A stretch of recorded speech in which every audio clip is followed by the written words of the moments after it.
علیہ السلام کے حمل کی کیفیت یوں ہے کہ حضرت مریم علیہ السلام اپنی خالہ یا بہن کے گھر غسل کرنے کے لیے گئیں، پھر پردہ لٹکانا چاہتی تھیں کہ حضرت جبرائیل علیہ السلام ایک خوبصورت نوجوان کی شکل میں ظاہر ہوئے۔ حضرت مریم علیہ السلام نے دیکھا کہ یہ نامحرم میری طرف متوجہ ہے، تو حضرت مریم علیہ السلام نے اس سے فرمایا، میں پناہ مانگتی ہوں تم سے ساتھ اللہ کے اگر تو پرہیزگار ہے۔ حضرت جبرائیل علیہ السلام نے کہا، میں وہ شخص نہیں ہوں کہ جس سے تو ڈرے، میں اللہ کا فرشتہ ہوں، تجھ کو پاکیزہ لڑکا بخشنے آیا ہوں، جس کو قرآن پاک نے یوں بیان فرمایا ہے۔ ترجمہ: فرشتوں نے کہا، اے مریم، اللہ تعالیٰ تمہیں خوشخبری دیتے ہیں اپنی طرف سے ایک کلمے کی، اس کا نام مسیح عیسیٰ بن مریم ہوگا، وہ دنیا اور آخرت میں مرتبے والا ہوگا اور اللہ کے قریبی بندوں میں سے ہوگا۔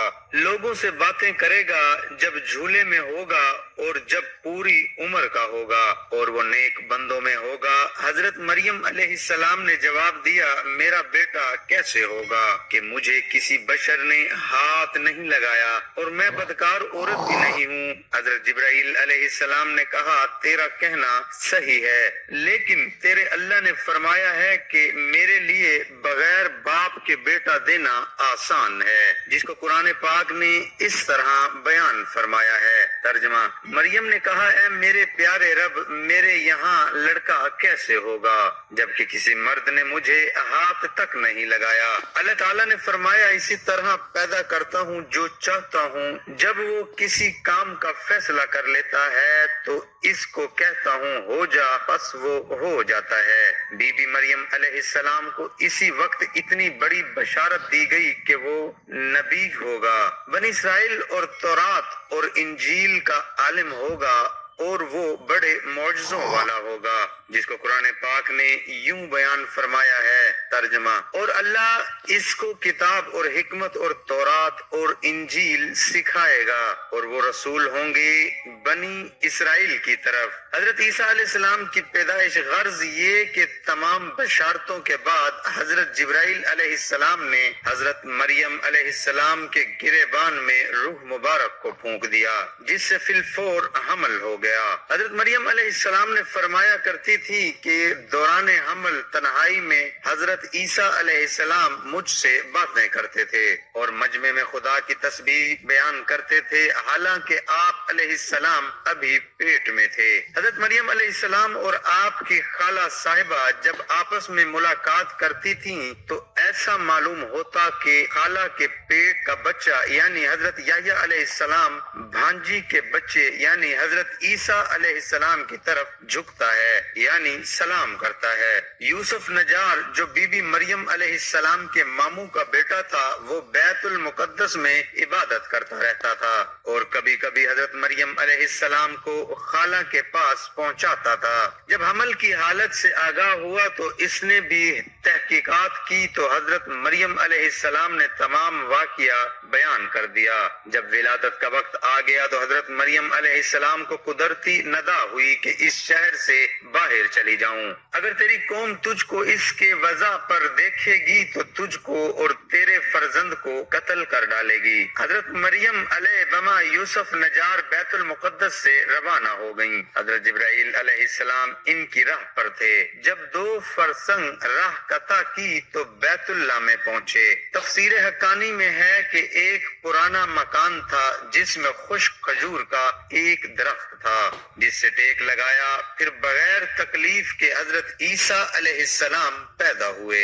اس وقت حضرت مریم علیہ السلام نے عرض کیا کہ اے کاش میں اس حال سے پہلے ہی مر جاتی۔ حق تعالیٰ نے ملائکہ کو بھیجا اور اپنے فضل و کرم سے وہیں ان کے پاؤں کے نیچے ایک پانی کا چشمہ ظاہر کر دیا۔ ملائکہ نے حضرت عیسیٰ علیہ السلام کو غسل دیا اور حضرت جبرائیل علیہ السلام بحکم رب خلیل ندا دی کہ اے مریم غمگین مت ہو، اللہ نے تیرے لیے نہر جاری کی ہے اور خشک درخت کو سرسبز کیا ہے، اب تو خرمے کی شاخ کو ہلا، وہ تجھ پر تازہ خرمے گرائے گا۔ حضرت مریم علیہ السلام نے کہا اگر لوگ مجھ سے پوچھیں گے یہ بچہ کہاں سے لائی ہے تو میں کیا جواب دوں گی؟ حضرت جبرائیل علیہ السلام نے کہا اگر تو کسی کو دیکھے تو اشارے سے کہہ دینا کہ میں نے خدا کے لیے روزہ نظر کیا ہے کہ کسی بنی آدم سے بات نہ کروں گی۔ اس زمانے میں کھانے اور پینے کے علاوہ باتوں سے بھی روزہ ہوتا تھا۔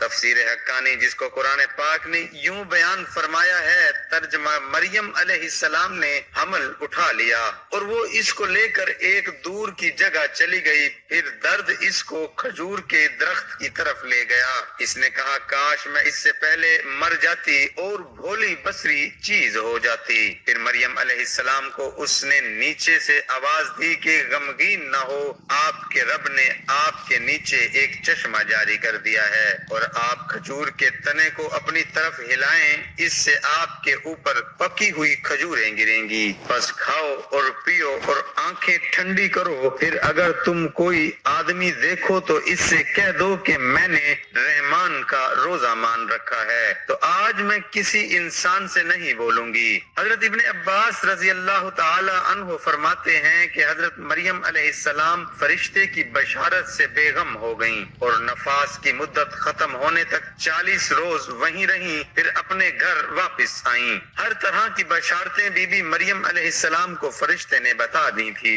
اور سوال کا جواب بھی بتا دیا تھا کہ تو بچے کی طرف اشارہ کر کے کہہ دینا کہ اس بچے سے پوچھ لو۔ بنی اسرائیل نے یہ صورتحال دیکھ کر بڑے غصے سے کہا یہ کیا برا کام تو نے کیا ہے اے ہارون کی بہن، یعنی تو حضرت ہارون علیہ السلام کی طرح عبادت کرتی تھی اور تیری ماں بھی بدکار نہ تھی۔ حضرت مریم علیہ السلام نے حضرت عیسیٰ علیہ السلام کی طرف اشارہ کیا کہ اس سے پوچھ لو۔ پھر سب غصے ہو کر بولے کہ تو ہم سے مسخر کرتی ہے کہ ہم اس چھوٹے بچے سے باتیں کریں۔ اتنے میں حضرت عیسیٰ علیہ السلام بول پڑے کہ میں بندہ خدا ہوں اور خدا نے مجھے کتاب دی ہے اور مجھے نبی بنایا ہے۔ جب یہود نے یہ معجزہ دیکھا تو ان کی زبان بند ہو گئی، پھر اس کو گود میں لیے ہوئے اپنی قوم کے پاس آئی۔ لوگوں نے کہا اے مریم تم نے تو بڑا طوفان کر ڈالا، اے ہارون کی بہن نہ تمہارا باپ کوئی برا آدمی تھا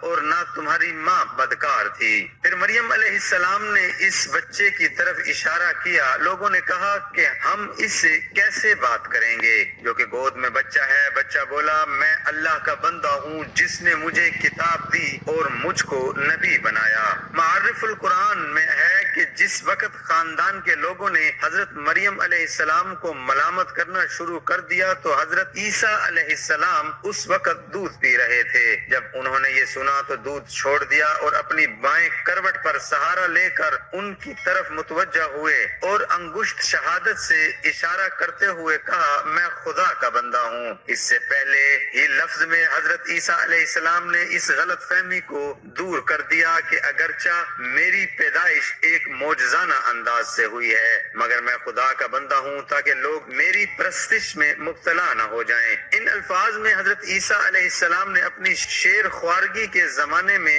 اللہ کی طرف سے نبوت اور کتاب ملنے کی خبر دی۔ اس کا مفہوم یہ ہے کہ اللہ تعالیٰ نے یہ طے فرما دیا ہے کہ مجھے اپنے وقت پر نبوت و کتابت دیں گے، اور یہ بالکل ایسا ہے جیسا کہ رسول اللہ صلی اللہ علیہ وآلہ وسلم نے فرمایا کہ مجھے نبوت اس وقت عطا کر دی گئی تھی کہ جب حضرت آدم علیہ السلام پیدا بھی نہیں ہوئے تھے۔ اس کا مطلب بھی ظاہر ہے کہ اس کے سوا نہیں کہ عطائے نبوت کا وعدہ جو حضور صلی اللہ علیہ وآلہ وسلم کے لیے قطعی یقینی تھا، یہاں بھی اسی یقین کو عطائے نبوت کے لفظ ماضی سے تعبیر کر دیا گیا ہے۔ عطائے نبوت کا اظہار کرنے سے ان لوگوں کی بدگمانی رفع کر دی گئی کہ میری والدہ پر بدکاری کا الزام لگانا سراسر غلط ہے، کیونکہ میرا نبی کا ہونا اور مجھے رسالت کا ملنا اس کی دلیل ہے کہ میری پیدائش میں کسی گناہ کا دخل نہیں ہو سکتا۔ اللہ تعالیٰ سے دعا ہے کہ اللہ تعالیٰ میرا سنانا آپ کا سننا